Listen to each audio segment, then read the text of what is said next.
Her buluşmada dediğimiz gibi bu toplantı kaydediliyor. Ardından YouTube hesaplarına. This is our 9th session, and this meeting will be recorded and it will be shared through YouTube on our channel, Kırkayak channel, and this is supported by Human Rights Support Program.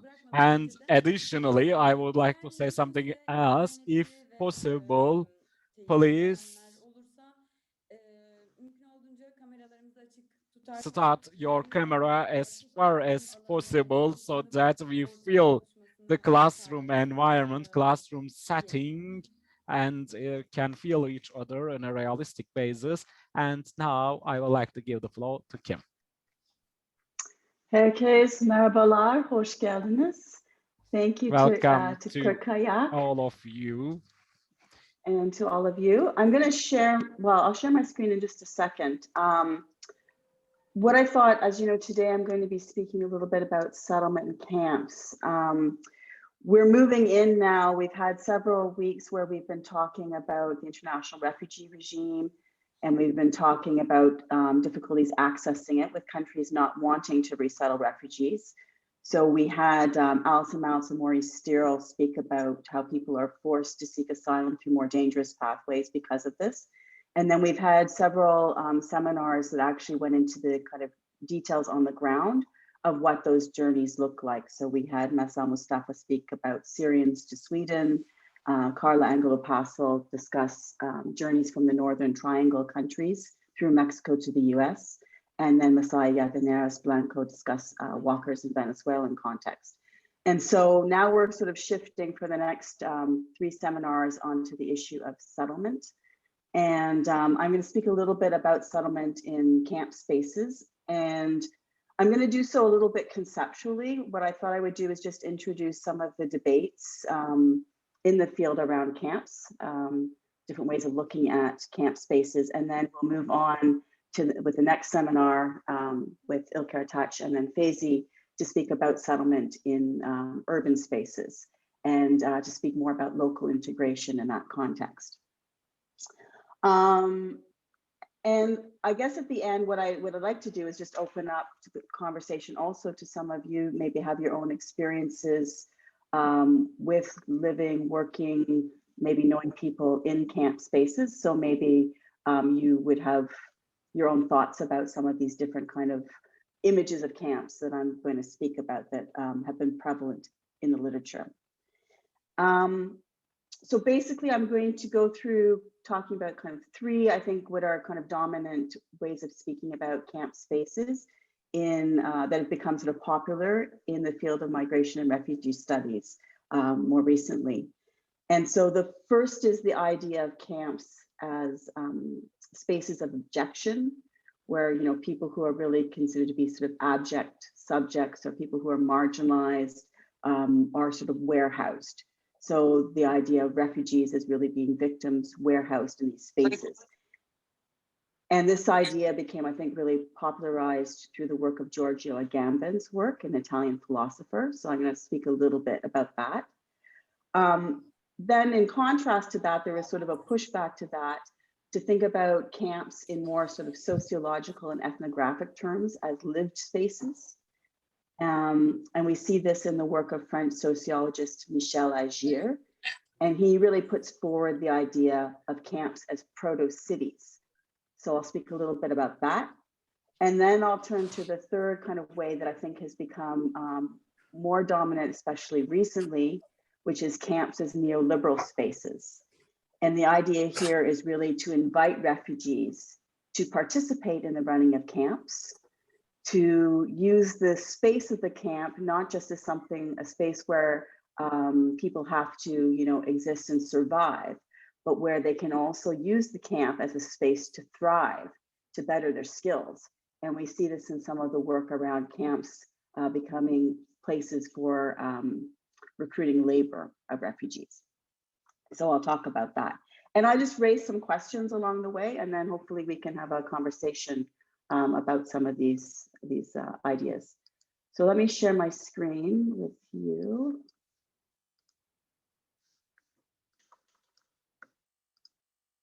Okay. And of course, I need to make it a little bit smaller. Does this work for everybody? Can you see this? Oh. Yes? Okay, good. Thanks. Sorry, I'm Kim, just trying I to get think my you may want to open the full PowerPoint, full right? screen.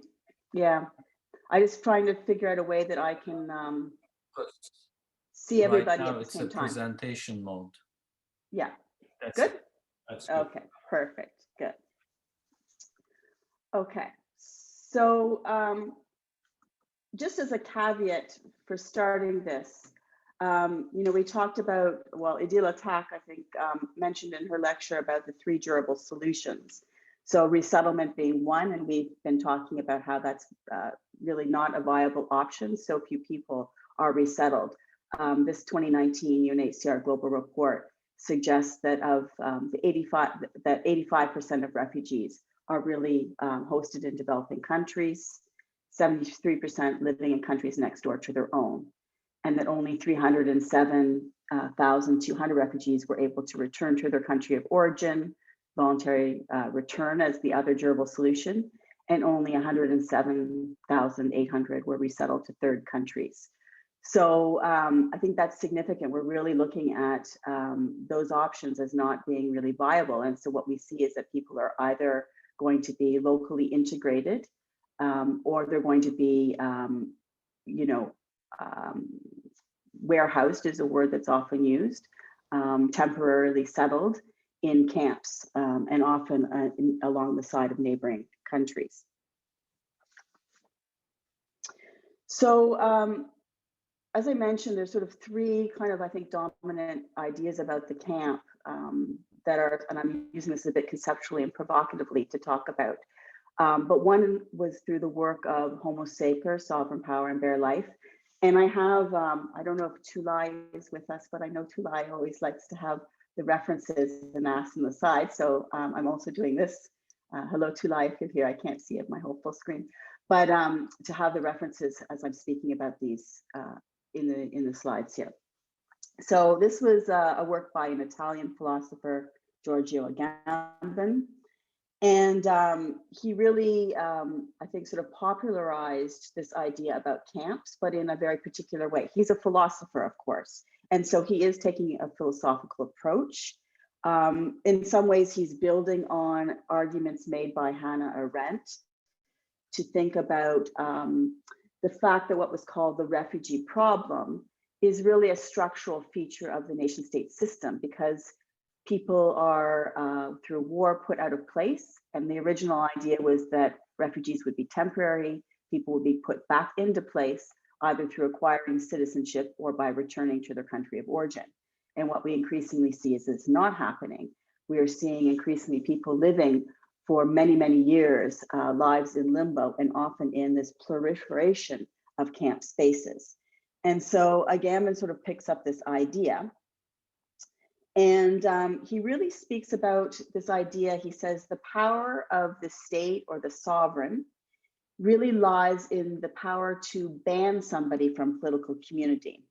So he talks about this as like a state of exception and exceptional power, where the sovereign bans a person from the political community.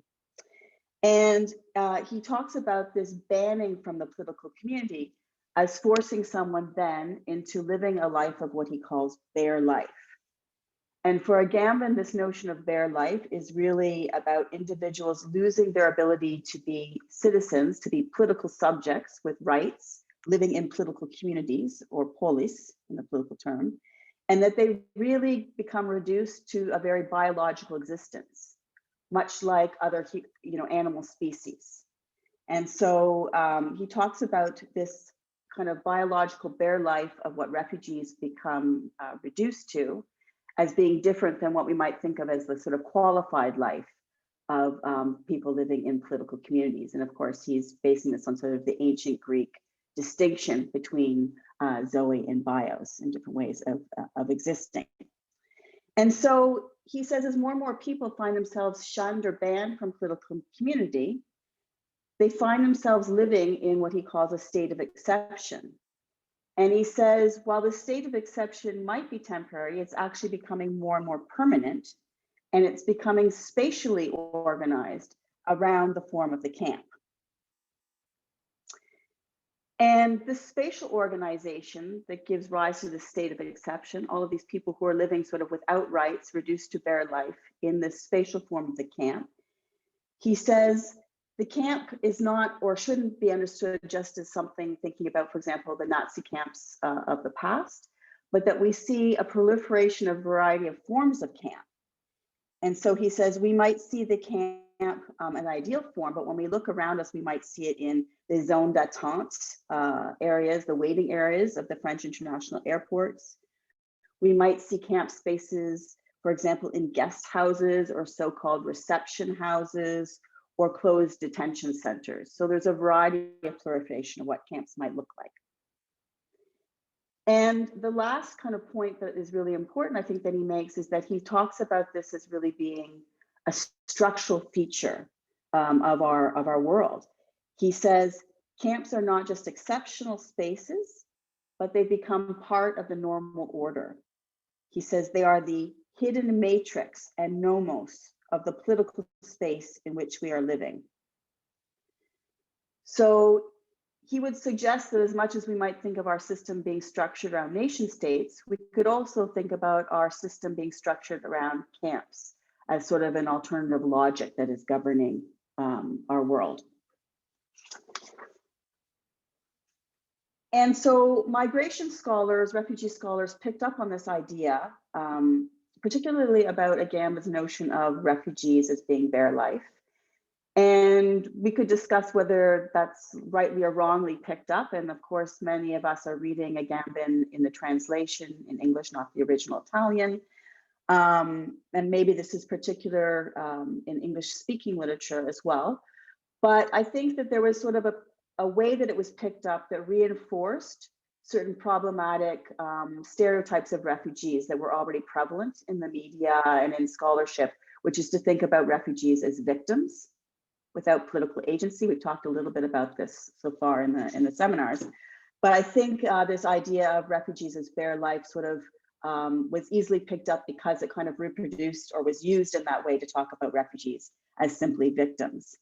And really while there's some truth to this, and there's literature on this, for example, Heather Johnson or Lisa Malky have written about this, or Prem Kumar, for example, Rajaram, about how refugees are often treated in terms of their bodily needs.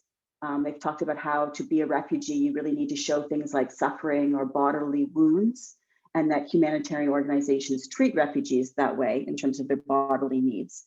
There's something also kind of problematic, right, about just simply reducing refugees to this image. And so this idea of refugees as biological, bodily beings, victims, and then being warehoused in spaces of the camp became very popular. There's something, though, powerful about this idea as well. The idea that refugees are stateless and living in limbo outside of political communities, unable to claim rights as citizens. There's something powerful about thinking about that conceptually and in a big picture. And of course, we saw with Alison Mounce's talk, she also spoke a little bit about this proliferation, right, of detention spaces. She talked about how islands have become increasingly spaces of isolation to hold refugees. And then on islands, detention centers on islands becoming spaces of camps, and where people are held for what's supposed to be temporary periods, but which really becomes a sort of what we could say temporary permanence. They live many, many years in limbo without rights. One of the organizations that I think does great work, and an image that I found very powerful to think about camps was this one here, which is from a European network, sort of solidarity network of migrant rights organizations called Migré Europe, based in France. Claire Rodier was the director. And they produced this map called the Europe of Camps. It was a map of detention centers and camps throughout Europe and along the external borders. And they used this in terms of their solidarity work to basically draw attention to and to really illustrate the increasing incarceration of people across Europe and its borders. And in this map, as you might see here in the red, blue, and purple,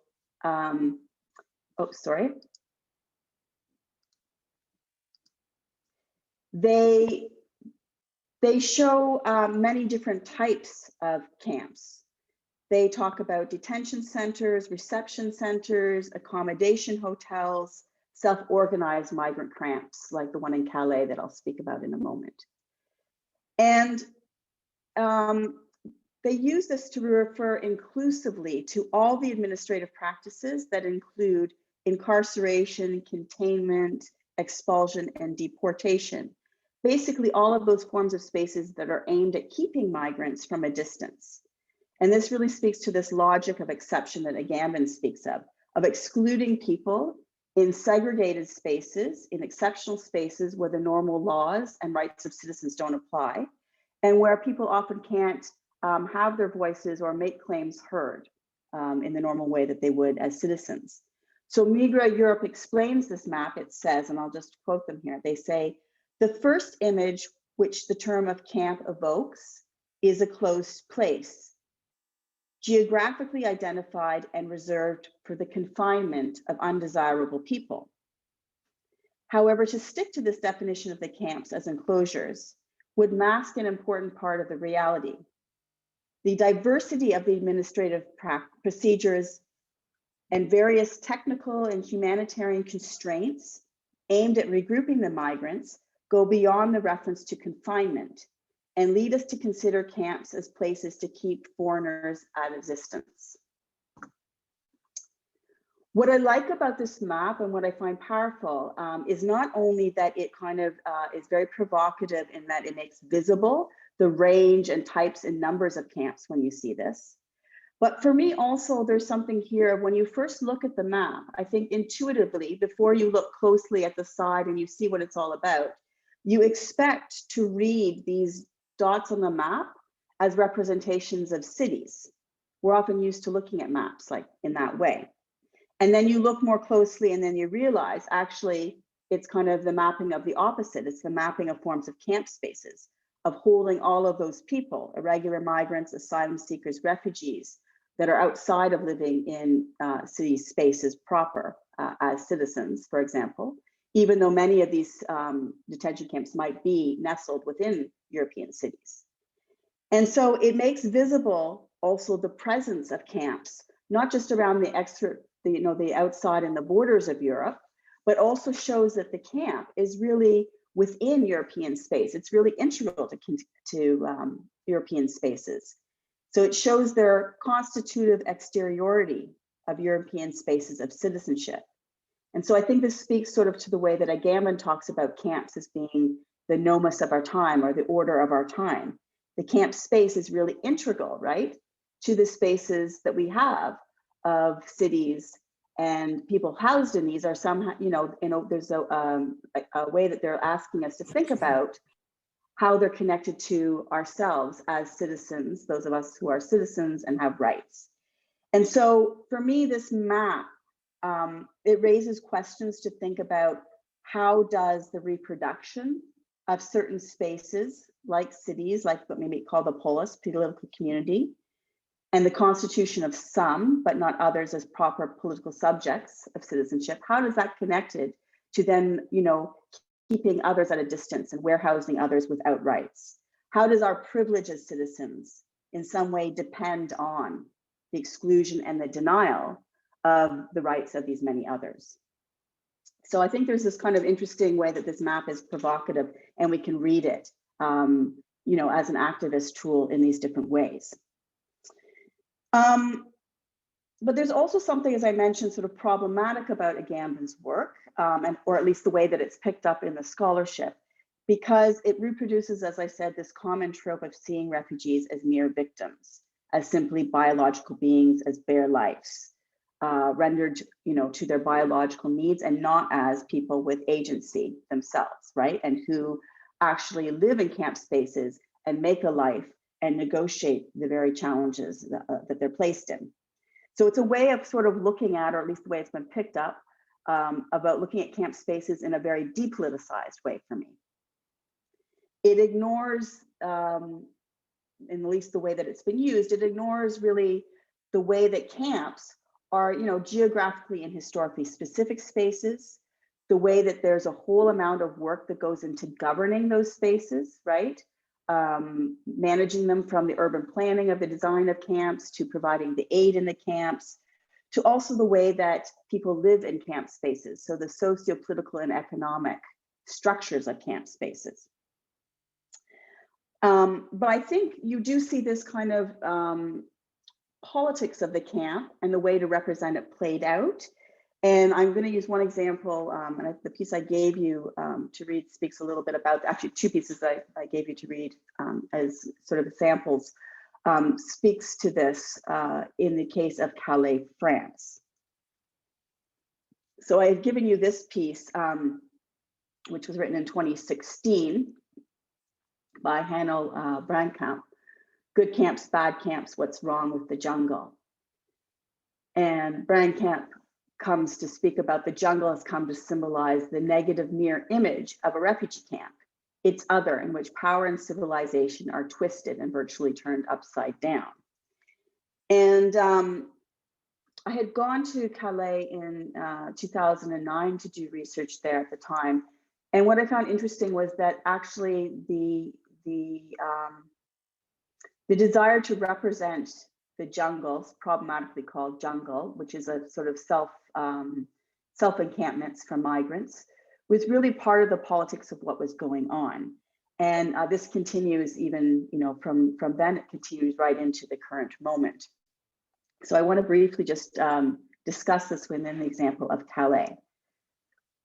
So this is a mapping just to show you Calais here at my map is covered here. You can see it's very close to the UK side. Many migrants try to land here and to cross the Channel Tunnel to get to England, sorry. And this is a picture of the port here.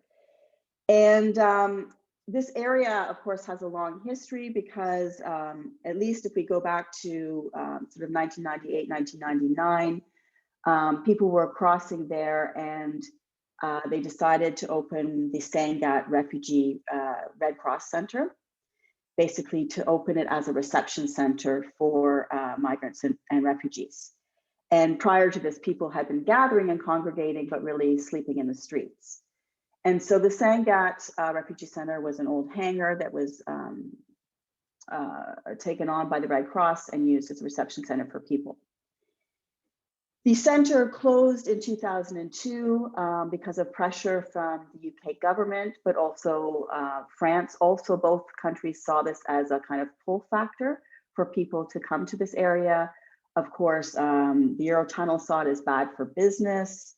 And so there was pressure to really close down the reception center. And after that, migrants started to make makeshift squatter camps just outside of Calais, the town of Calais, in the wooded areas, which became known as the jungle. And so one of the things about this camp, I mean, it's been continually been built, rebuilt, destroyed. There's many reiterations of this. Back in 2009, in September, was one example of where the French government really went after bulldozing. They did a raid at dawn in the morning of the camps, and they did it before TV news. So they did it as a spectacle. They wanted the TV news to capture this. They wanted to make a statement that they were getting tough on migration here. And this was a comment that was made by the French immigration minister at that time, Eric Besson, who said, "On the territory of this nation, the law of the jungle cannot endure."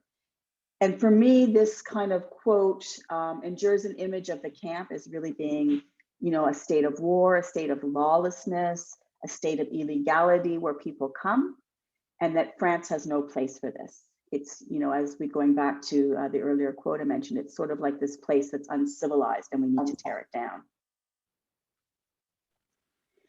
As soon as these, sorry, I'm getting feedback on my thing here. As soon as these jungle camps are torn down, they will be rebuilt, of course, and people continue to come. There was another reiteration of this in 2016, where the camps were destroyed. This happens periodically and then they get rebuilt. There were some 400, 500 people who are living again in their own self-made camps as of this winter. So it continues to happen. But what I think is interesting is this kind of portrayal that was staged, again for TV about the jungle, was juxtaposed with another image that people living in the camps themselves promoted. And this was the idea of the jungle as a makeshift home. So this image here, the jungle is our home, is our house, please don't destroy it. If you do so, where is the place to go? And what struck me in 2009 was that, despite it being obviously, a place of precarity, people were doing their best to make, a temporary makeshift place for themselves until they could move on. There was a lack of running water or electricity, but people had, resourcefully made houses through wood, metal, and plastic. People had even made a makeshift mosque with flowers, and people had put photos up inside their spaces. There was also a kind of operating system due to some of the organizations there, Salam and Belle Étoile. Migrants knew they could find food at the Cabina or the Quai de la Marcelle at lunch and dinner. They could go to the warehouse depot at the time, the Quai Paul Devaux, which was behind the lighthouse. And they knew they could get, clothing donations for Salam, and Salam had open shelter at certain times, and they could go to the past medical clinic. So there was a system kind of operating in place. And then that summer, the camp space also became the site of a no border camp. And so it attracted and became the basis for solidarity activities happening. So people transnationally across the various countries in Europe joined and came from the June 23rd to 29th to join in solidarity with migrants. The organizers, they said they wanted to build links with migrant communities. They wanted to help support migrant groups. And they saw that Calais was a focal point because it symbolized the struggle between the desire to control the movement of people and the autonomous desire of people to move and the need for people to move. And so there was really a movement around pushing for rights to mobility and the freedom of rights for everyone. And of course, as I said, the French government and the UK government have both had problems with this and have repeatedly tried to bulldoze these camp spaces. And Hanno Brandkamp, in the piece that I gave you, he talks about this as basically a comparison to what might be known as good camps. So he says, on a macro scale, the orchestrated and officially sanctioned destruction of the Calais camp in the past few weeks has again confirmed a long-held premonition. There are two kinds of refugee camps, good camps and bad camps. Good camps are those settlements in which refugees are being managed, spatially organized, categorized, and where they receive assistance under the oversight of international NGOs and the UNHCR and host governments. These institutionalized camps on Europe's doorstep are a way of keeping marginalized and displaced populations quite literally in their place. And then he refers to Michel Agier's work, who talks about camps as really being about managing the undesirables. And so just like we talked about the fact that really the problem for governments is the unauthorized movement of peoples. If they can do it in a settled, ordered way where governments are in control of it, it's one thing, but when people take their own initiative and move in unauthorized ways, that's a problem. The same thing we see playing out with camps. Insofar as camps are organized and governed by governments in line with other partnerships, then there's something to be said that they can be used, but when they are spontaneously created by people, that becomes a problem. Now, as I mentioned, there was a bit of a reaction to seeing camps, you can see this playing out here, as simply spaces of where people are abject and really reduced to bare life, because people also find a way to manage and to live and to make spaces, as the picture showed, their house. And so I think a second way that came up about looking at camps was camps as lived spaces. And I'm going to refer here to Michel Agir's work. He was he is a French sociologist. He also did some work with Médecins Sans Frontières. A lot of his work is based on thinking about the Dadaab refugee camp. The Dadaab camp currently has some 200,000, more than that, but roughly 200,000 people as of July 2020, last year. And it's a camp that the Kenyan government has repeatedly wanted to close down. But it's in a camp that actually consists of 3 separate camps and was established in 1991 when refugees were fleeing the civil war in Somalia and started to cross the border into Kenya. There was a second group that came in 2011, fleeing the southern Somalia and the famine there. And so Agir really looks at this and he tracks out the fact that camps actually become living spaces. We can see proto-economies developing, we can see identity politics happening. Potentially camps can be spaces where people find new ways of belonging across their kind of more tribal or sort of more localized identities. And sometimes we see that those localized identities become more pronounced. So he talks about these things, but his basic point is that he wants to talk about camps as having political, social, and economic relations. He wants to focus on how people actually live in the camps in a sort of much more ethnographic way. Agir makes a couple points here about camps, which I think are important to kind of just highlight. One is that he talks about camps as being part of this kind of what he talks about as a humanitarian emergency governance structure that involves a host of private and public actors working to govern the camp spaces. And really, in some ways, the camp space is becoming a humanitarian marketplace, to use one expression that's been used. He talks about camps and how they've become, here I'll quote him, the most unimaginable and least desirable, they're becoming places for the most unimaginable and least desirable populations on the planet. The separate treatment of refugees and displaced persons, treated qualitatively of populations, goes hand in hand with their segregation.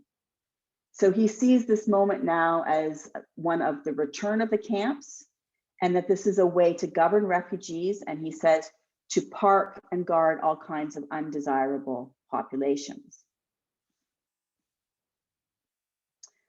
However, at the same time, he also sees that camps are built as organizations of space that involve a social life in a system of power that don't exist elsewhere.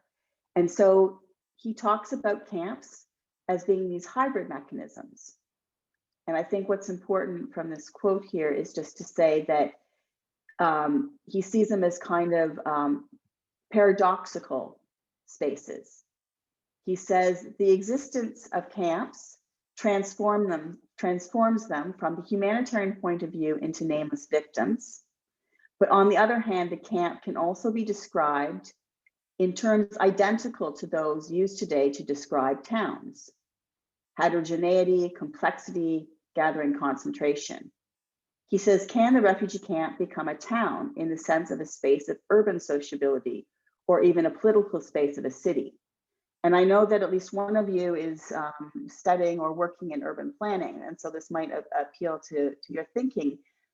We know that when camps do get settled by the UNHCR, for example, there is a sort of urban planning structure, right? We will have food stations and hospitals and schools and roads and lighting. But he's also here speaking about a certain sociability that happens. And so for Agir, he talks about camps. He suggests that they might be thought of as proto-cities. He says the continuation of war prevents refugees from returning home, and the humanitarian aid apparatus also generates its own effects in terms of population density, job markets, local integration, and even precarious urbanization. Later on, the closure of a camp becomes problematic because of the density of these relations establishing themselves. And he says the camp forms paradoxical configurations, hybrids that I named, for a lack of a specific term, camps cities. And so I think this is kind of an interesting way to think about, and if I have time, I'm going to try and show, I don't know, some of you may have your own stories, or I don't know how familiar you are with the Zaatari refugee camp. I could be showing the Dadaab camp, but I thought maybe the Zaatari refugee camp in Jordan might be sort of closer to home. Zaatari is located in a remote desert about 10 miles from the border of Syria in Jordan. And it became, of course, as a temporary camp for Syrians.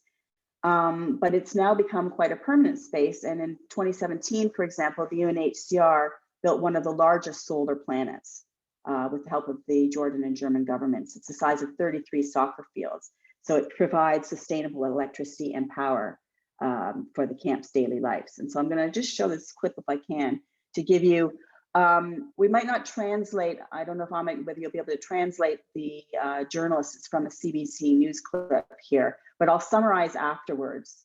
And what I want you just to see is the gist of some of the images of the camp, to think about the camp as a living space. So I probably have to just reshare my screen here, just a second.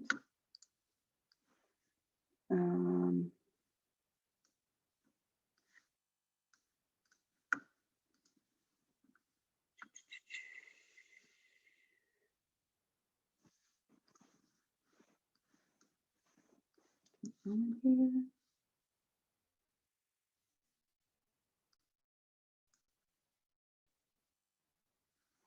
Okay, I'm not really seeing. I'm hoping this is it because I'm not seeing the same screen. Do you see the national now on the screen?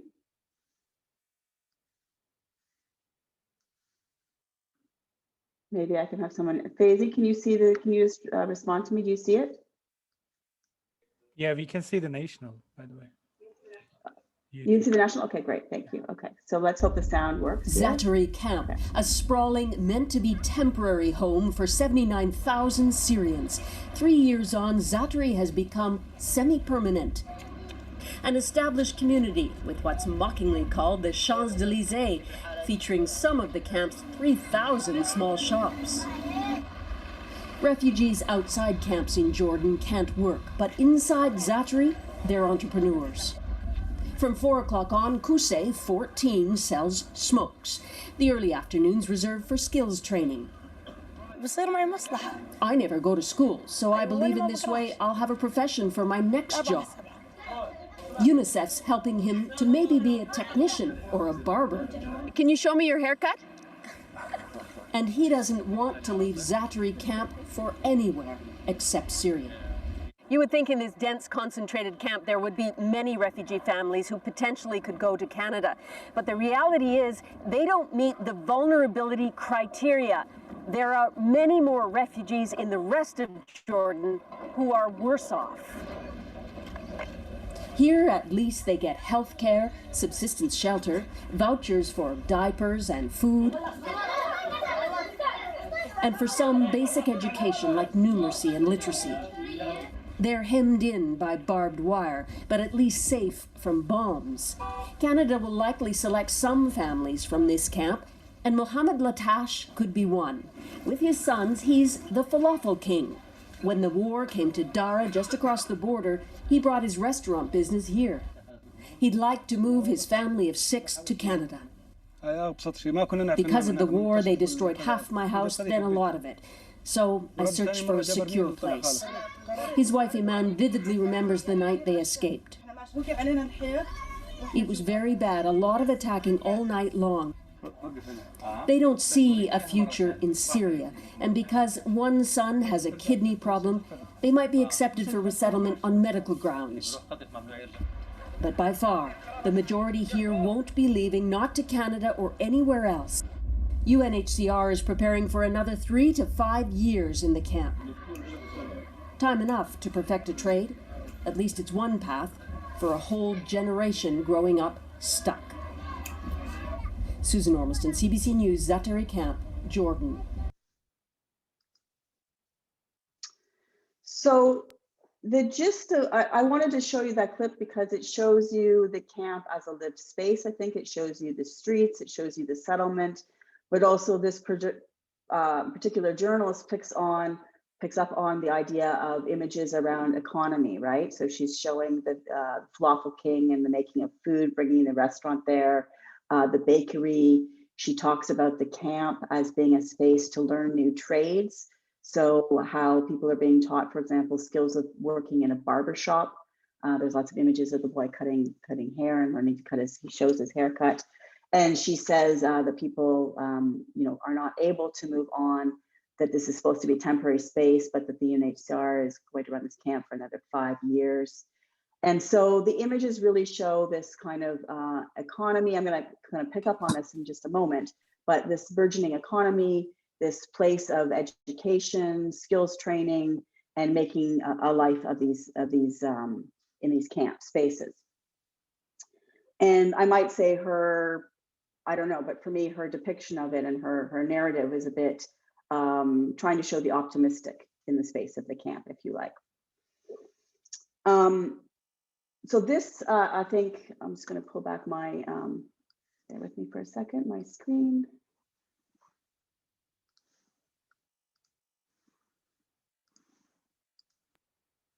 So I think this picture of Za'atari refugee camp as a lived urban space, a proto-city, is something that we also see maybe less spontaneously, but more consciously evoked.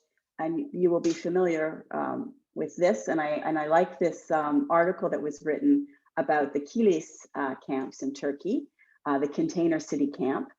Of course, we know the Turkish government used this container city camp as sort of a model camp to showcase to journalists. And so I think this report was one in which maybe they were successful in doing so, because the title of the article was "How to Build a Perfect Refugee Camp." And I just show you these pictures again to think about the camp as proto-city.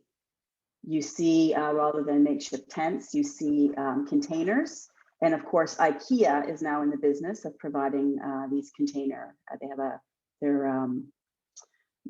a foundation which is donating money to build modular containers that can be put up. And you notice here the kind of ways that it's done in streets, forms of rows of streets and with street lights. You will see here the setting up of shops within the space of Kilis camp, grocery stores. Inside the containers, there are now indoor plumbing, satellite TV. And from nighttime, you might think that there is something kind of urban or city-like in this space.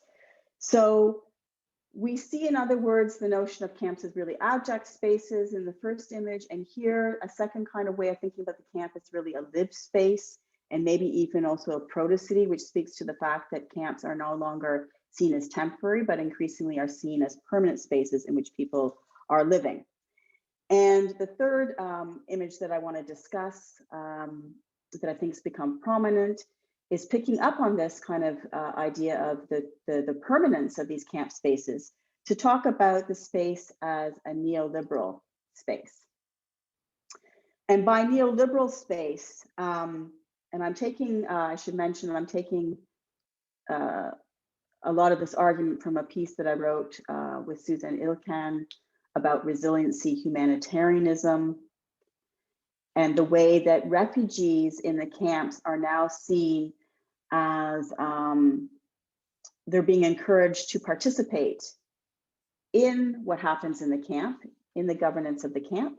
And there's a language that shifts towards speaking about empowering refugees in the camp. So as I mentioned, refugees shouldn't just have to survive the camp experience, you know, as bare life, as biological beings, but they should get something out of it because they're going to be there for a long time. So what kind of skill development can be built?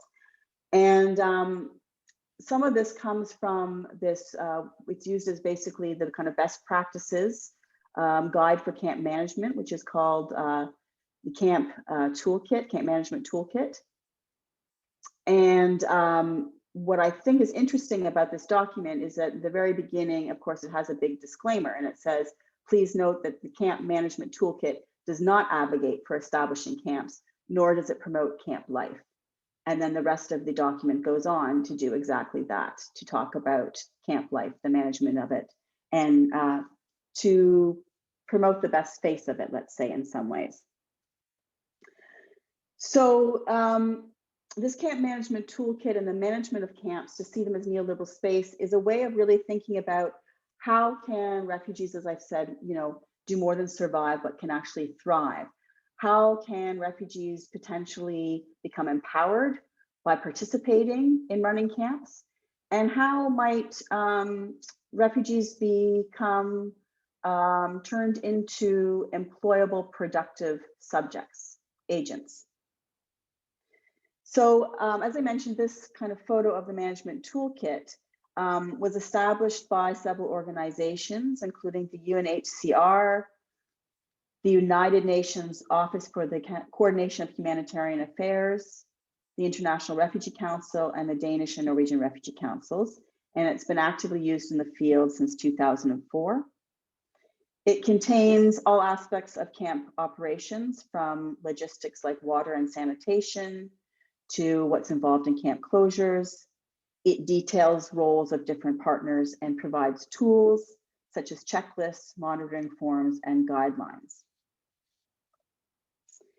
And again, there's a sense of sort of thinking about camps in a more permanent way and long-term way through this document. And this document starts to really kind of focus around empowerment. And it talks about the camp even in terms of community building. The camp also builds on this idea of the UNHCR has what is called a cluster system. So there's a lead agency that takes responsibility for coordination of a range of other humanitarian organizations. And this is to produce sort of a more efficient way of coordinating humanitarian action. And so here we have the camp coordination and camp management cluster. The UNHCR is the lead organization, along with the International Organization for Migration, which is the lead agency in the camp coordination and management. And they work for emergency shelter also with the Red Cross and Red Crescent societies. There's a whole chapter, as I said, devoted to this participation and community involvement.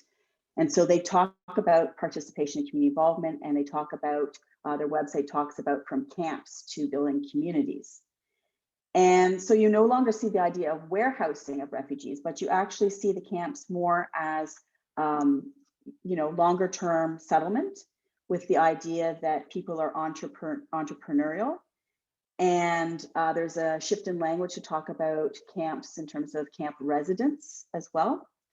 And so there's this idea of resiliency also, which gets spoken about in the document, that people are not just going to survive disasters, but they're actually going to benefit in some way. They're going to become better through this experience of hardship.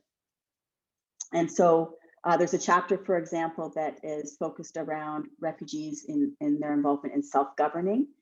They say, for example, developing participation is an essential way of reinforcing a sense of dignity, reducing vulnerability, and helping to build local capacity without undermining people's own coping strategies in times of crisis. They say, for example, the ultimate goal of participation is a feeling of ownership, that residents feel they are investing in and responsible for the camp and the activities that take place within it. So on the one hand, one might say, well, why not? I mean, isn't it better to empower people if they have to live in these spaces, right? And of course, isn't it better that we recognize the years people are spending, with lives literally in limbo in camp spaces, and shouldn't they, be acquiring education, skill development, etc. And so there's a sense in which, yes, that is of course true. But there's another sense in which there seems to be in this a kind of recognition that camps are no longer temporary, right? There's a kind of resignation that we are now increasingly, this is the durable solution for dealing with refugees, is creating these kind of camp spaces as proto-cities. And so this kind of concept, I think, has also been picked up by other refugee scholars, and I'll just mention here one further person on this issue, which kind of speaks more to the economics within refugee camps. Alexander Betts is a kind of well-known international migration refugee scholar and has written on this. There's a website you can go to on refugee economies where a lot of this argument is laid out. There's a book, and then also I'll be drawing on a lot on this piece that was written in Foreign Affairs, Help Refugees Help Themselves, Let Displaced Syrians Join the Labor Market. And so in the Refugee Economies book, Betts and his colleague, they pick up on this idea of the importance of self-reliance and resiliency of refugees. And they actually think that self-reliance strategies are important because they aid market-based economic activities of refugees themselves. So they say, for example, self-reliance offers the most viable way to address the negative consequences of protracted refugee situations. In the absence of durable solutions, empowering refugees to help themselves by giving access to the right to work, freedom of movement, and creating an enabling environment for independent economic activity can offer a better path to dignified and autonomous living than the status quo. Done well, such approaches have the potential simultaneously to benefit refugees, host communities, and donor governments. And we start to see this really, they play this out in this article, as I mentioned, in Foreign Affairs, where they talk about Jordan, and they talk about what they call the zonal development model. And here they say that Jordan is a really great place to start thinking about this. They say there, a reconsidered refugee policy would integrate displaced Syrians into specially created economic zones, offering Syrian refugees employment and autonomy, incubating businesses in preparation for the eventual end of the civil war in Syria, and aiding Jordan's aspirations in industrial development. They go on to say, Jordan cannot compete with low-income countries for cheap labor, nor can it compete with advanced economies on technology and innovation. And crucially, it lacks clusters of firms collectively reaping the benefits of economies of scale. The common pools of skilled labor supply chains and buyers that come with the geographic concentration of firms. To industrialize then, Jordan needs a small number of major businesses and a large number of skilled laborers to relocate to manufacturing clusters. And so they look to basically refugee camps as being industrial incubator zones where displaced Syrians could gain access to education, training, and rights to work. They say the international community could encourage through financial incentives and trade concessions, two types of businesses to set up operations in these zones. International firms that would employ both Syrian refugees and Jordanian nationals in defined proportions, and Syrian firms unable to operate in their country of origin. So I think you get this idea, which is that we have people in these camps. Why not turn this into a pool of labor? Why not create these economic zones? And I should say that, and they actually speak about a huge empty industrial zone in the Eastern Mafraq Governorate, which is very close to the Zatari refugee camp, which is the largest one in Jordan. And they talk about the fact that this camp is really this economic zone is really underserviced with labor, and that the refugee camp would be a prime way to get labor into the zone. This is an idea that we also heard when we were in doing field research in Turkey from the Syrian Economic Forum about setting up economic zones along the border of Syria and Turkey. And I would point to the fact that I first heard this idea going back in 2014 from someone who was working in an international labor union who was really alarmed at hearing this idea. It was first floated from their knowledge in 2012 at the Global Forum on Migration and Development by the Mauritius Minister of Finance, Ali Mansour. He basically wrote a draft concept for this. And he noted that, and I'll quote, that the document actually says, many African countries host sizable refugee populations whose potential for the local labor market or the labor markets of countries in the region could be better utilized. Labor mobility and skills development initiatives could enable employers to access these resources in their own country. He also says, he outlines in this document a program for greater refugee self-reliance through international labor mobility, and says that refugees could gainfully be employed in countries with labor and skill deficits. So again, this is an argument going back quite some time, but it's thinking about, you know, how do we take advantage of people in camps to both give them opportunities, but then also to use their labor where it's needed. And so I guess in this third area, you know, again, one could say, well, what is wrong with people need to work and hiring people to work? And that's true. But again, I think for myself and you know, I think for Suzanne Ilkan and for others, this raises alarm in the sense that there's nothing wrong with the right to work, but how do we prevent the exploitation that would very likely come within these zones? We know that export processing zones, I mean, there's a huge scholarship written on this, that they are notorious for really exploiting labor, right? For very poor working labor standards. Given that states do not act to stop exploitation of their own citizens in these zones, what makes you know, such authors think that they would protect refugees who lack basic rights and protections? How would we ensure that the hiring of populations like refugees who are more vulnerable, who have volatile status in many cases, who don't have access to the protection of rights, what would protect them? What would be their legal rights and protection in terms of working in these zones?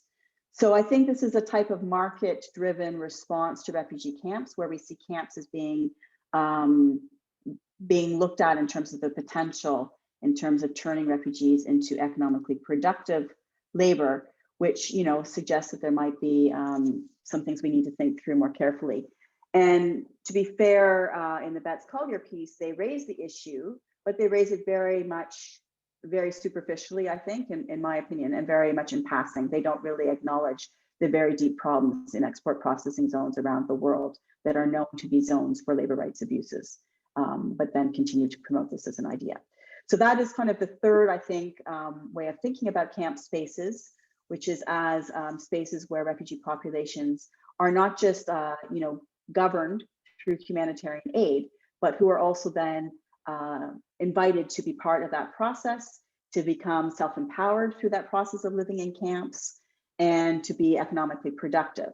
And so we see here a shift again now from thinking about camps in the first image as being these warehouses of people who are very vulnerable, temporary spaces, to spaces that have become increasingly spaces of living spaces, spaces where we see the kind of proto-development of cities, recognizing that camps are not temporary, but are much more permanent, to, in this last example, really recognizing the permanence, and then how do we take advantage of that permanence and do something with these spaces. But notably, lacking from this conversation in the third example is how do these spaces that become proto-cities, how do we ensure that people then have the rights of citizens in these spaces, the human rights protection? If we accept that increasingly we have the proliferation of camp spaces, what does that mean for all those people who are now resigned to living in these spaces beyond, you know, making out a life in the economic terms? What does it mean in terms of their actual ability to create, you know, meaningful lives, right? Lives that are not in limbo, lives with rights.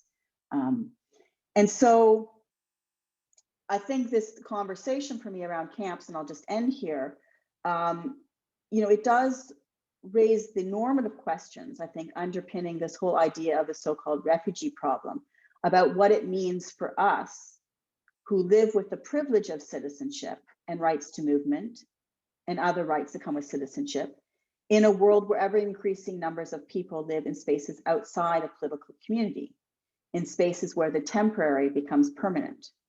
What are the ways that our citizenship privilege is founded on or connected to the disenfranchisement of millions of people? And what are our responsibilities to basically move over and make room for those who are refugee newcomers, to basically share our space with newcomers? And on that, I'll end, because that will segue into the next two seminars, which will really talk about this moving over and making room and opening up our communities to newcomers. And how do we do that? And what does local integration in that context look like? So I'll just end there. And Maybe I would say, I mean, questions, I'm happy to discuss and take questions, but also I could also invite some of you with your own experiences and knowledge and thoughts about camp spaces to also maybe want to share those as well in terms of letting us know how you see camp spaces in the sense. I'm going to stop sharing. Okay. So as I said, I tried to do a little bit more conceptual discussion of some of the key literature and ideas around thinking about camps that I think are making its way into the field of migration and refugee studies. And I would be interested in your thoughts.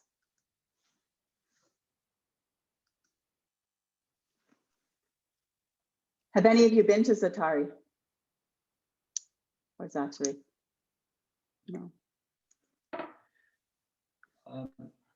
Kim, maybe I will start. I will ask one question, for you to clarify a little bit about camps as neoliberal spaces. Because, the image of camp in European history has a certain connotation. And the use of camp labor has even a worse connotation in European history. You talked about the Nazi concentration camps, and that's why in Europe, like, the camp evokes those memories. Now, when we look at camps as neoliberal spaces, as you explain, with the scholars like Betts and all of those, that basically when we actually sort of simplify, what they're arguing is to turn refugees into reserve labor and turn refugees into, quote unquote, productive labor, where not only those camps are normalized, but the labor of refugees are exploited.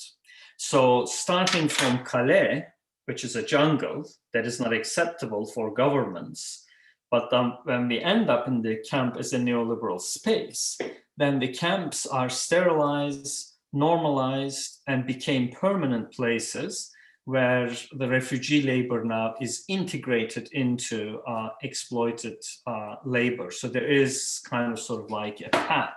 So I want you to talk about maybe a little bit on this camp as a neoliberal space and the connotation between camp and the people who end up in the camp, not necessarily with their own choice, but fleeing the persecution and wars and being integrated into an exploitative economic system. So if you could just sort of open that up a little bit for us. Yeah, well, I think the transition in the thinking, right, is that, as I've mentioned before, that the idea of camp as being a place that's temporary, where we hold people, where we create a camp that's, there's a sense in which camps, why they exist is because you can provide humanitarian aid very quickly, efficiently to a mass number of people, right, in a short period of time. That's like the kind of the origin of the camp. But the idea of camps are not supposed to be permanent spaces, although as you pointed to with Nazi camps, we do have other models, but thinking about like UNHCR kind of run camps, that is the idea, right? It's to get people, fast aid to people to meet their needs immediately. And then the idea is that the camp should be disabandoned. And people should either, should find pathways to being put back into the nation state system, either as citizens, being resettled to a new country, or as, returning back to the country that they've come from. But what we're seeing, right, is that camps have now become a structural feature of our system. Camps are often, the camp that I mentioned, the DAB, 1991. I mean, people spend their whole lives, they give birth in the camps. Children have been born and raised and married in those camps. So Dr. Al-Mustafa spoke a little bit about that too with Anwar and Yarmouk camp as well. I mean, people have been living their lives in camp spaces. So there's a recognition then that people are living states of limbo in these kind of spaces that were supposed to be temporary, but they've become permanent. And as such, they've developed, these layers of social life in the camp spaces. And so now the problem is we can't really just abandon the camp, but what do we do with it? Many of these people don't actually live in ways that would lead to a meaningful form of life as they would like to see it and define it. And they are living in poverty, and they are living without the rights that they would have as citizens elsewhere, right? Even the rights as refugees in many cases, right? If they were resettled as refugees. And so the thinking has been, well, what do we do with that? And for me, this kind of camp as neoliberal space is kind of a recognition, right? Of the fact that we are at an impasse. We are accepting that we're not going to resettle refugees. We are accepting the idea that countries don't want to locally integrate people. And so we're accepting this idea that we're going to just increasingly warehouse people, but we can't warehouse them. They need to have something more in these camp spaces. So as you said, Faizi, the idea is to then think about camps in this way to turn people not just as, you know, surviving the camp experience, but really as residents. How do we turn, as I said, the camp into a community where there's a meaningful life? And while that doesn't sound bad, the problem with it is that it's kind of a resignation to the fact that we're going to have these spaces of people living in poverty and without rights in these spaces. And more than that, the idea of using camp spaces for, you know, cheap labor, where there is no protection of rights, where people can easily find themselves in very exploitable positions, is very problematic. Now, one might say, well, people are already working in the underground economy in exploitable conditions. But if you're in you know, an urban city space, the idea is that we would try to work for protection and for rights. And the idea is that if you are, you know, locally integrated into the community, at least there's an opportunity to make connections to the community, right? To, for example, in the case of, you know, Gaziantep, Syrians, to make connection with Turkish people, to create alliances, for there to be solidarity work, to draw attention to exploitable conditions. Whereas in camp spaces, camps are sort of isolated away from the, you know, functioning of the everyday of the other part of society. And the ability to protect rights in those spaces is much more difficult. And so the idea of using en mass labor of refugees, but justifying it in a language, right? In a neoliberal language of empowering people through this, or you know, giving people skills development through this. There's an aspect, yes, that's true of that, but there's also a problematic aspect of that, where it can be potentially a very exploitative model to practice. And you can go back to the, you know, the Nazi camps that use indentured labor as an example, but you can also go to the current forms of export processing zones. For example, between, you know, Ciudad Juarez, between the border of Mexico and US, right? Where industrial companies have moved in and hire Mexican workers, and there's very, very little protection of rights. And so to me, that's kind of the model that's being proposed here. And I don't actually see a lot of thoughtful attention to suggest otherwise, that recognition, like in those pieces that I'm specifically speaking about, where they say, yes, we recognize this is a problematic model all around the world. We don't have examples of export processing zones where labor rights are protected. And therefore, what would make this different, right? There's kind of a passing sentence or two about this.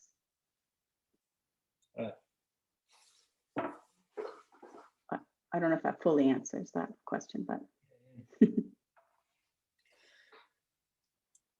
No, I mean, I think it shows us, right, because the example that you gave, the Alexander Betts and the literature around this camp as productive spaces, you know, is quite an influential, you know, set of literature in the migration debates, and very closely connected to policy debates and policy circles. So that actually shows what at least some of the European countries see the solution is. That solution is not to incorporate these populations into you know, into their domestic populations, to give them refugee rights and then you know, and then citizenship, but permanently keep them at camps. And because you cannot actually create desolate places, then you know, create semi-productive areas, similar to, as you mentioned, the export processing zones, that there's an economic activity, So there is an image, there is an impression that the refugee lives are protected and constructed here.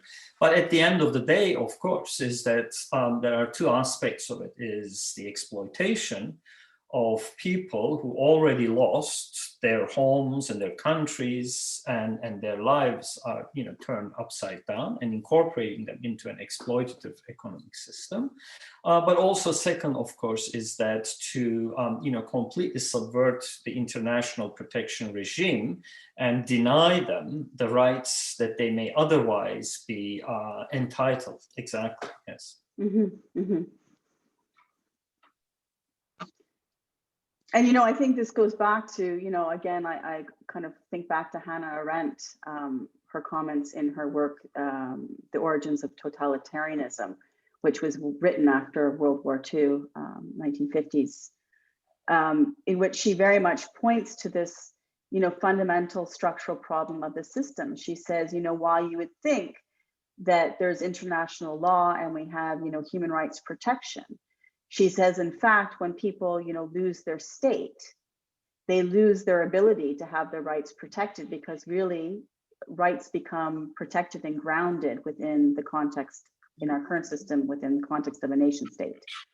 And so she actually says that when you're kicked out of a state and you find yourself stateless, you are actually kicked out of like sort of of humanity, of the world of states. You find yourself in this kind of position of where you are really in a vulnerable position to not have your rights protected.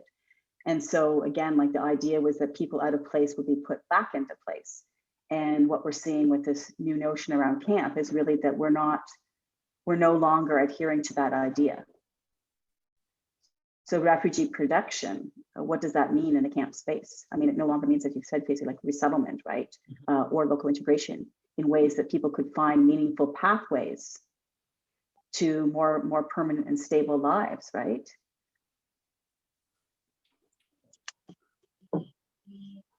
Can I add something to the discussion? Yeah, Zainab. Thank you. Thank you. That was a really good presentation and a great discussion. While you were talking, you also mentioned the questions that I was thinking. I was thinking about asking you. So thank you. It was a good collapse. And I wanted to add, while I was listening to you, I kind of combined the first aspect to the camp and the third approach, the neoliberal approach, as you also just here mentioned Hannah Arendt. You know, Agamben also mentions inclusion by exclusion. I think it's both a contribution to the discussion, and also I want to hear if you think it is right. I think they both complement each other in the sense that these empowering discourses and etc., all these neoliberal approaches also leads to the fact that we accept the nomos and the camps continue by they include the refugees, but by excluding them. So that was what I thought when I listened to you. And again, thank you for your presentation. I wanted to hear about your opinions about this. Yeah, thank you, Zainab. I think you're absolutely exactly right.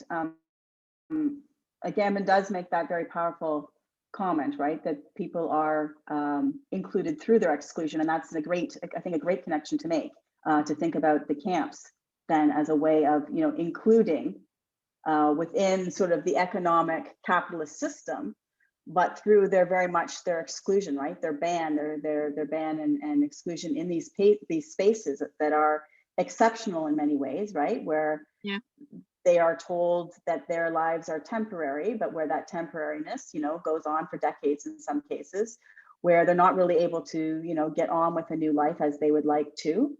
Which is why many people, you know, if they can, will leave camp spaces and try to make more dangerous journeys so that they can have that pathway to some kind of, you know, mobility, be it both physical and then social and economic, right? And for their kids and their families, to start more permanent lives. So I think you're exactly right, that inclusion to exclusion is exactly connected to that third Thank you. Can I ask one more question? I don't want to take too much of time, but you also mentioned the urban planning side, you know, in terms of Turkey, for instance, we know that in Istanbul, maybe, if to give an example, most of the refugees are now living in cities.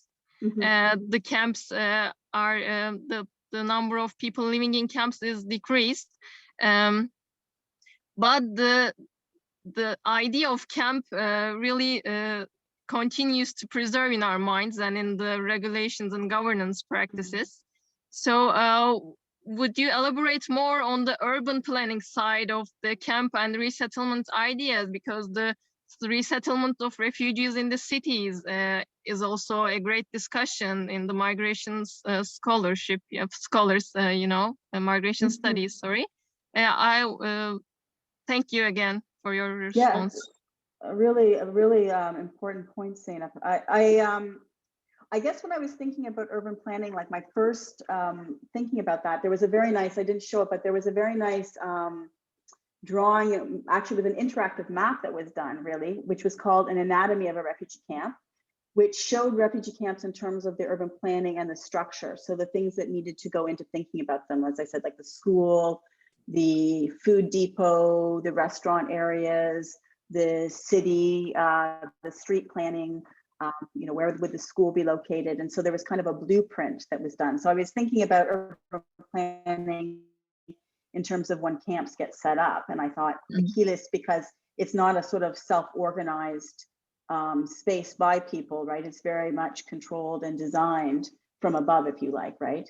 Kind of shows that mapping, even with the kind of the way the streets are done, and even the idea with, like, you know, satellite TV and the plumbing. It's designed as more of a permanent space. But you're right, most people do not live in camps if they have the option, because while, and I think the CBC news clip showed this, like people have certain needs met, they of course have a lot of their mobility and freedom and choices controlled, and they're under you know, a high degree of surveillance in camps. And so people leave camps because they want to just live a more normal life, right, and have more and more autonomy. And for sure you see that in Turkey, that I don't know, it's 10% or something, right? There were 20 camps and about 10% of people maybe living in camps now. So it's very minor. Most people do, and globally, most people do live in urban settings. And you know, on the one hand, that's important because it focuses the ability to be able to think about local integration in a more meaningful way. But on the other hand, it does pose sometimes problems in that it invisibilizes the refugee population, which can sometimes be a good thing, but sometimes means that then refugees don't have their needs met, for example, because they're not seen as a refugee population necessarily. I'm not sure if that's, I feel like there was something else you were asking about in terms of the integration literature. Although the refugees are living in the cities mostly, I said the migration studies mostly focused on camps, you know. Oh, right, okay. Yeah, so the spatial imagination that camps are so spatial imagination, predominant. is still to put them in camps, you know.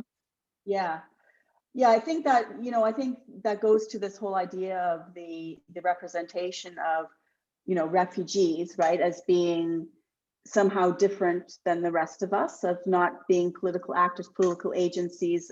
It's very interesting, actually, I'm sort of segueing, but Heather Johnson has a piece called Click to Donate, and I think it's in Third World Quarterly, if I'm not mistaken, but I might be wrong about that. It's Click to Donate. But she basically tracks the image of the representation of the refugees through the UNHCR's own images. And what she shows is that in the early days in the 1950s, people who were refugees, particularly fleeing from Eastern European countries, and particularly who were white, were shown in nuclear families, and they were very much shown in pictures that resembled a normal family, you know. And then over the years, what you see is the changes of images to refugees as being en masse, often racialized, often feminized, and often shown in camps and very vulnerable, like in sort of abject poverty. And so that image gets repeated a lot, and you can see it very much in like news reporting, that image is continually played out. And so I think that goes to our imagination of why we think about people in camps And I would even say that there's sometimes you can see in some of the policymakers and government leaders' discussions that when people leave camps, they're considered to be somehow not real refugees or somehow illegal. The idea being that refugees should sit passively in a camp and wait for assistance and aid and wait for permission to be relocated. And if they take that initiative on their own, that they're somehow not real refugees. I think that kind of plays out as well. And I think you made another really interesting point, which, you know, I don't know if I have an answer to, but I just would highlight you. I think you kind of also were getting at something that there's a notion of segregation in our images about thinking about people who are refugees, and that carries through even in terms of local integration. They might be in the urban cities, but then we can just kind of segregate and not address or deal with people as people.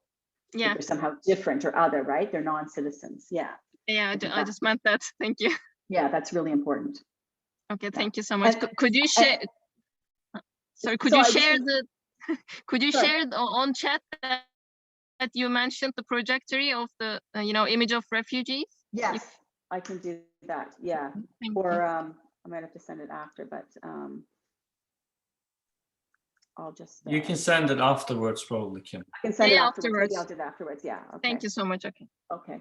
But I was just to say to that last point, I think that's something that Faizi and Ilker will pick up on, which is why it's so important when we're talking about, local integration, that we start to really think about, the work that organizations like Kirk Kayak do, right? That make a space for getting to know people, people who are refugees, right? So that there isn't that segregation, so that we know people, right? As our neighbors, as our friends, as our family.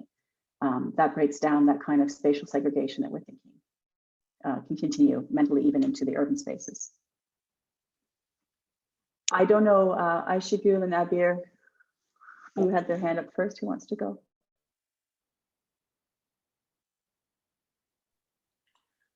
I think Ayşegül was first, and then I saw Abir afterwards. Okay. Merhaba, çok güzel bir sunumdu. Hello, this is a really very fruitful presentation. Otherization and segregation could also seen in the health care system. For example, Kilis is at the 0 point of the border. It is a really very precarious environment, a precarious setting. Once the camps were evacuated in Turkish, that was a government policy.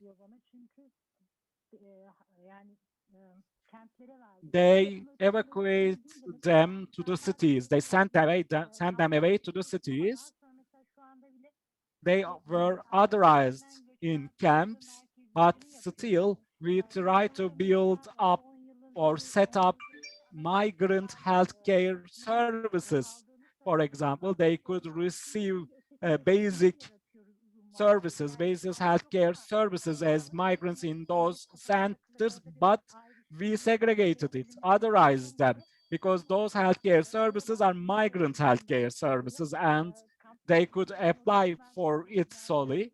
This is the only opportunity for them to receive medical services. So there are other policies ongoing now, even in urban settings, seeing them as a homogeneous mass, homogeneous group depends on that mindset of segregation.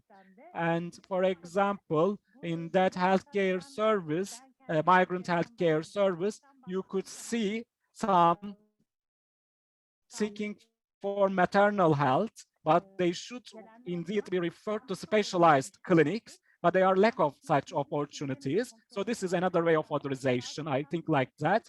And I also heard them saying that we were invisible once when we had been living in camps, but now we are again invisible because we could only receive services allocated specifically to migrants and we could not integrate into the local community.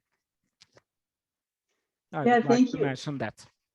Thank you, Ayşegül. I think that's so important to think about that kind of the way that we continue to do segregated spaces.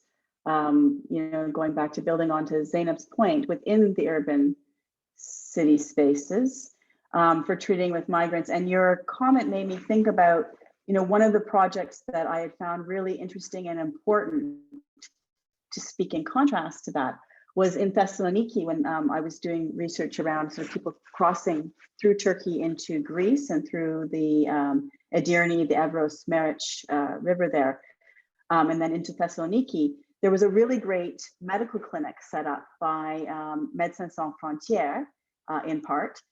And it was a 3-4 story building set up in a poorer part of town, but it did not segregate. It was open to both locals and to refugees themselves. And there was a medical clinic and a legal clinic together. But the idea was that anybody could come. So the brilliant thing about that was, first of all, local people didn't feel like, you know, refugees or migrants were taking away from their healthcare system, right? That they were getting special treatment. They felt like because of the newcomers coming, this clinic had opened and it would service equally newcomers and local people, whoever needed it. It was neighborhood based. And then the second thing that I thought was brilliant about it was that because of that, people got to know each other in the medical clinic. You'd be sitting there and you don't know who's sitting beside you, neighbors, you start talking and you saw yourself, right? As part of the neighborhood. There was not that kind of segregation. So I think those kind of at the really, you know, thinking about camp and then thinking about it at a smaller scale within city spaces is really important. And how do we structure local integration initiatives that don't kind of reproduce that segregation? You know, in the Canadian context, we have a sort of sometimes different problem, or I speak maybe more specifically about Waterloo region, where I've done more research in that context than Toronto. Because a lot of the refugees come as government assisted refugees, when they land in Canada, they actually aren't refugees per se, right? I mean, they are legally permanent residents and they have a pathway to citizenship automatically, 3 years. So that's really great in many ways. But sometimes what it means is the opposite, is that their specific needs as refugees don't get recognized because they will go to services that are provided for other Canadians equally as permanent residents, but they might not be having, they might have special needs, right? And they might not have the same skills and they might need a little bit of a different treatment as people who are newcomers who have come from refugee backgrounds. And so it's a balance of how do you create the collective spaces where there isn't segregation, but still also address the specific needs that people have because of having, having suffered trauma and displacement and whatnot. Yeah, but I think that's a really, really interesting to think about it that way. Abir, did you want to say something as well to that? Sure. Evet, merhaba herkese. Merhaba. Hello to everyone. As you all know, in the last 2 days, a so-called election was organized in Syria to extend the period of Assad regime. So this will last 7 years, starting from now, and in an foreseeable future, most of Syrian refugees will not return to their home country. So we will be in need of deep and more permanent solutions in order to address Syrian refugees. And in my graduate thesis, I researched the local agencies of Syrian journals. And I recognized that host community members and Syrian refugees, the perception in between each other could be leveraged if they have an interaction, if they live in common spaces, if they share with each other, then they could be free from otherization, segregation, and they could improve their relations in a better and healthier way if they share. in between each other.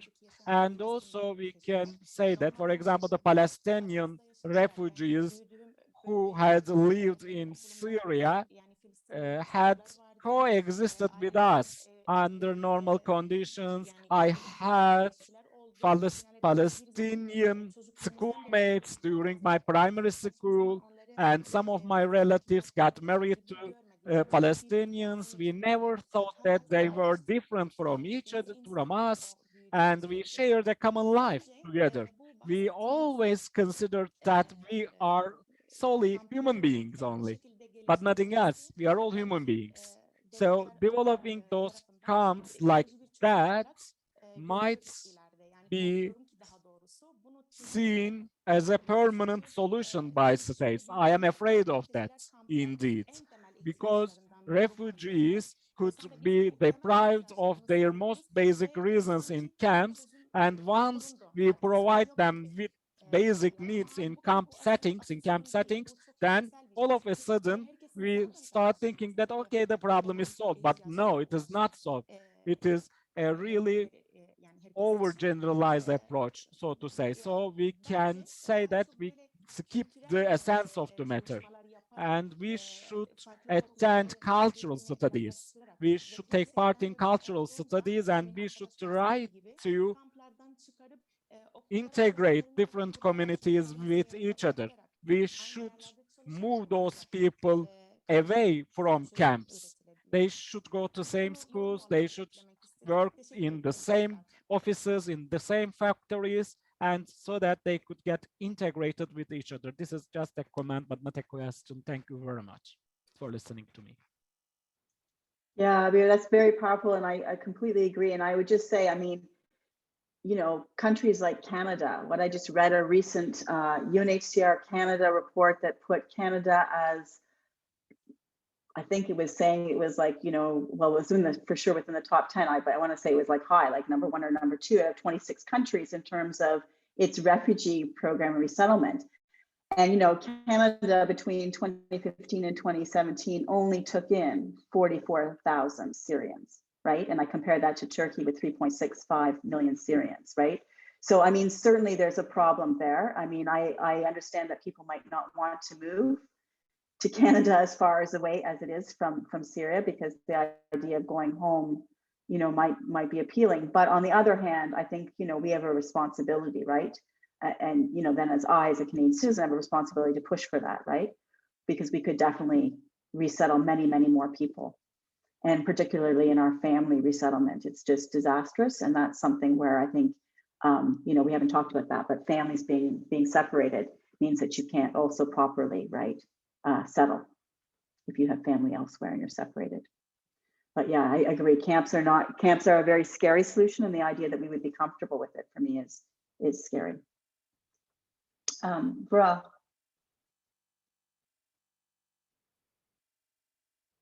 did you want to?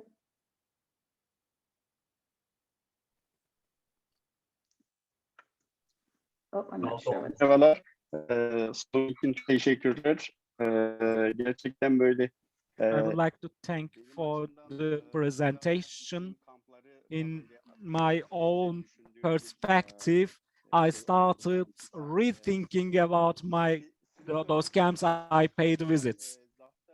Kali, Zahtari, and Kilis camps. I visited all of them. Of course, this is a coincidence, but also I visited some camps in Germany, and I visited some camps all around Turkey. And in Turkey, as of now, 7 camps are active, and 56,000 people live there for the time being. And that camp in Kilis is about to be closed now.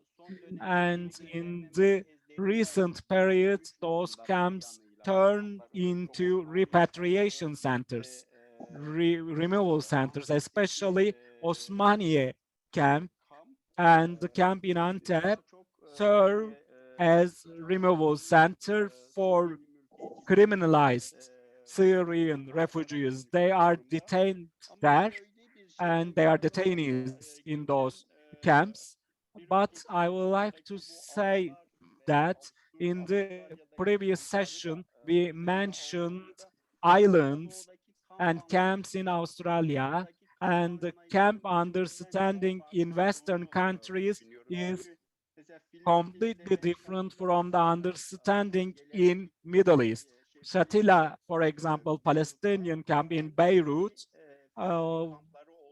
those camps were old Palestinian camps, but they are in the settlement areas which are combined with the city. This is an integral part of the city, but still it is a camp area. And also, yeah, it is not surrounded by wire fences, but once we go to Sabra camp, in 10 minutes, we were asked why we came there. That unofficial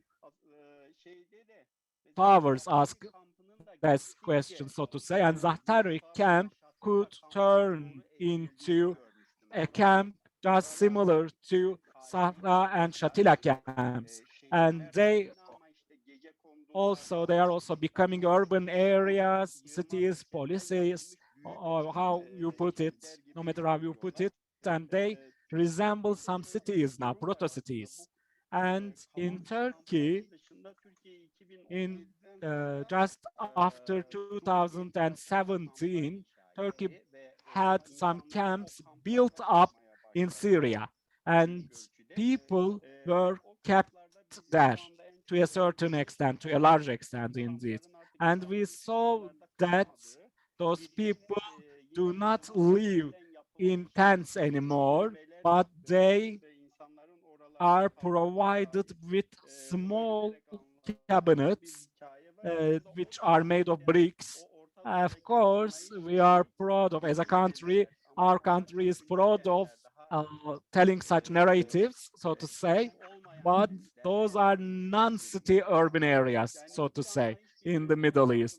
So those two understandings, Western understanding and Middle understanding, are completely different from each other. For example, in camps located in Germany, based in Germany, there are some refugees waiting for the legal process. They were waiting for the legal process for status. But in Cali, it is a jungle, as you said. I visited it before it was disrupted a short time ago. I visited it, and there were so many people waiting in cabinets to cross to England, to UK. So even we can say 2 times more than the population of Cali town. You can see so many refugees there, so many migrants there. Yes, camps are now closed, but we can say that camps are enlarging towards, extending towards the urban areas. And there are neighborhoods with dense Syrian population now in Gaziantep. And I presume that they will resemble Shatila and Sabra camps later on. So maybe the future refugee settlements will have such an appearance, such a view. What is your opinion about the future of refugee settlements and urban settings, their relationship with the urban settings? What is your idea about it? Thank you, Viral. Yeah, that's really, really rich. I was trying to remember the book which has escaped my mind by a journalist who talked about sort of the camps around the outside of the cities. It's going to come back to me in a moment after I probably end this, but was talking about that kind of growing, almost like we would say the extension of the city outwards through these kind of camps that get built around that. But I think a couple things that I think you mentioned that were really interesting for me was, one, the repurposing of centers. So the shift from reception center to deportation center. So for example, Edirne, when I first went, I don't even know when that was, but it was a misafirhane. And at some point it became repurposed in a new building and whatnot, and became essentially a deportation center, right? Where people couldn't get access to a lawyer at all. And better building, but the purposes were worse. So I think that's very interesting to think about, how places where people are being held with maybe the purpose of resettlement potentially are now being used to deport people. That's very interesting. And I agree with you. I think there is something interesting to think about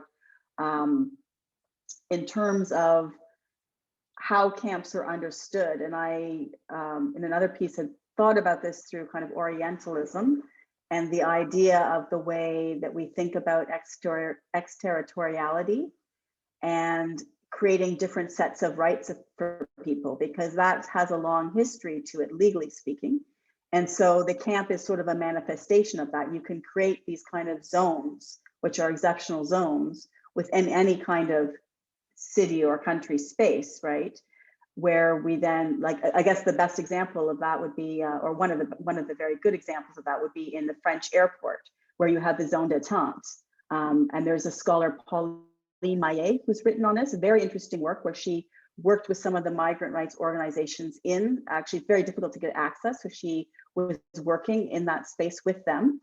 And she was asking people in those spaces, how do you see this? Do you see this as French territory, or is it something else? And people actually working in the space of the zone détente didn't actually have a clear answer whether they were working in France or not.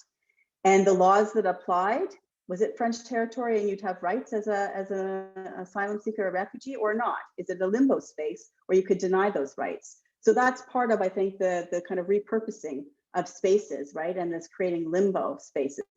And that is to basically strip away rights of people and to segregate. And I think you're right that that's different than the camps we might see. I'm thinking of the Yarmouk, style camp as being a very good example in Syria. And I think, Messa had only shown the pictures of its destruction, but of course it was a very, it was a well-off and very functioning and very integrated neighborhood. And so this idea, perhaps, of using the camp as a space to manage and control and govern people, and to through that governing to strip their status, to other them through that, we maybe could link that to a kind of thought process of a very particular way of thinking about management of populations that we might link to Western and even Orientalizing thinking. I think we could think about that further for sure. So I think that's a very good point. I don't know in the Turkish case. I mean, I'd be interested to hear what you think, if there will be a kind of de facto bleeding and urbanization and extension of urban spaces through the camps. I don't know if you see that happening.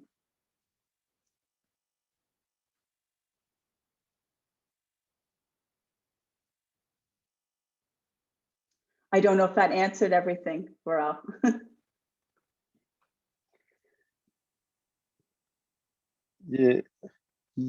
Yani örneğin kilisi. Yes, let me give an example. If you take Kilis as an example,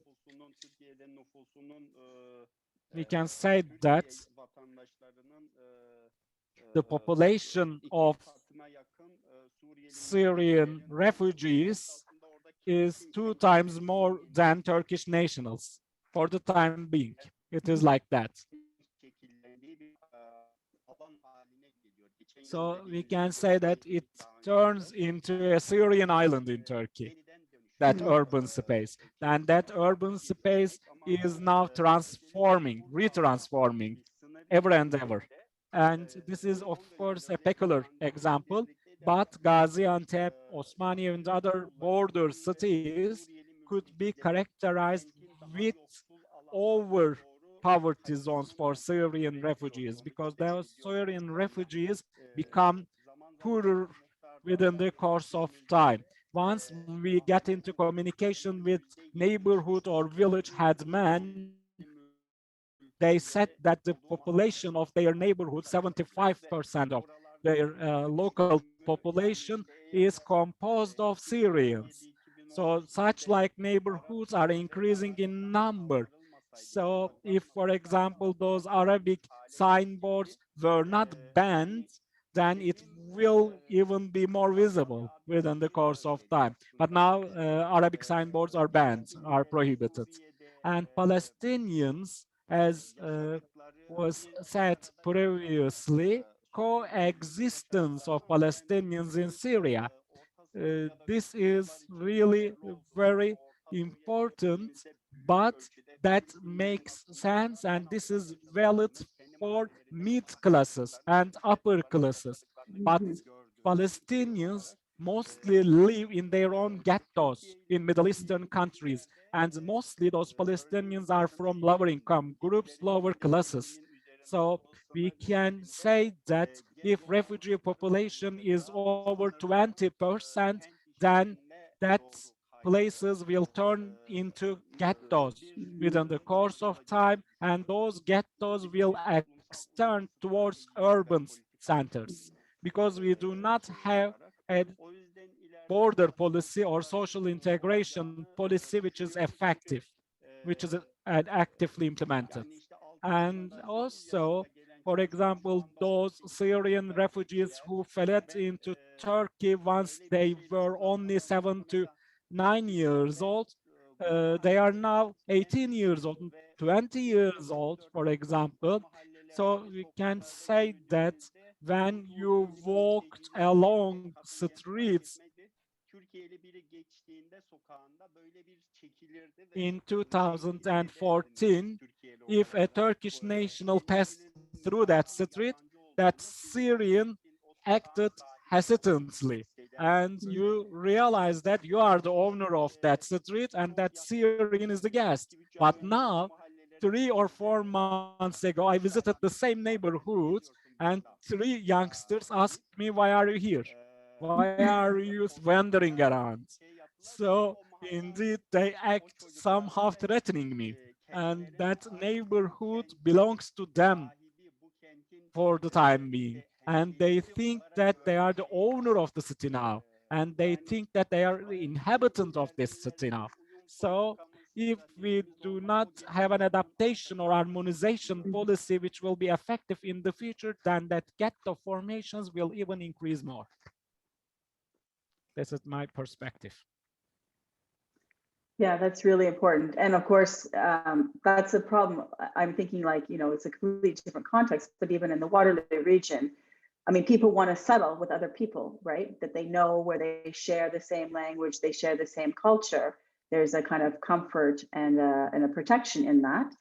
But then the problem, as you say, also means a lack of coming together, coexistence, integration, knowing one another. And as you, I guess that's a very nice way of thinking about the camp in terms of ghettoization within city spaces as well, which can happen. And I know that's even talked about in a very, very small, minute group of people coming to Waterloo region, right? And of course, that kind of spatial segregation that gets reproduced is also creates its own reaction to host populations as well, right?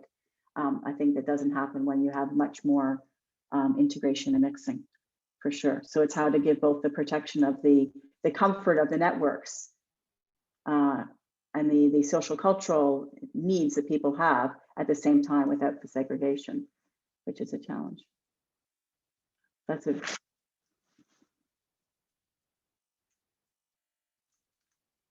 That's a very big challenge. And I think I'm going to leave that for Faizi and Irker next week to speak about that.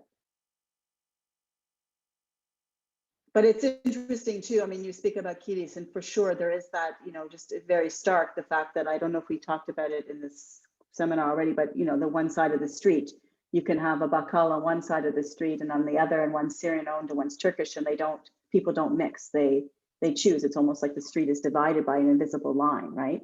Of who you're going to go to and who you socialize with, which is very, very interesting.